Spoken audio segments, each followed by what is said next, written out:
This is a rubber band. And this tiny thing might actually save you years of your life. Because think about the last time you procrastinated. You probably didn't decide that you are going to waste your entire day. It probably happened something like, I'll do this in 10 minutes. And the 10 minute becomes an hour. And the scariest part of all this is that you usually know what you're exactly doing. You know you should be working. You know you should be training. You know you should put your phone down. But your brain starts negotiating. And your brain is really good at negotiation. You are tired. You have had a long day.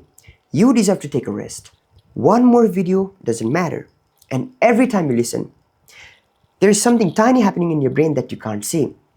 Your brain starts keeping record. Your brain starts keeping score. Think of it like invisible health bar. Every time you promise something to yourself and actually follow through, the bar goes up. But every time you break the promise to yourself, the bar also goes down. And the lower the bar gets, the harder the action starts to feel. Because your brain has evidence. You taught it that your own promises are optional. So how do I break the cycle? This is where rubber band comes in. The moment I catch myself entering the negotiation, I just snap it. Not to punish myself, but to actually break the cycle. It's called pattern interruption.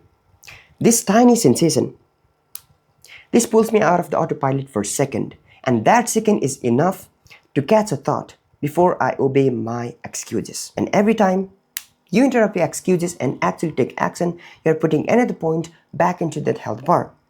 I said I would do it, and I did it. If you do this enough time, something changes. You stop needing to convince yourself. You start trusting yourself again. And eventually, discipline isn't something that you're trying to build anymore. It's just how you operate. The strongest version of discipline isn't forcing yourself to act. It's becoming someone who doesn't break his own words.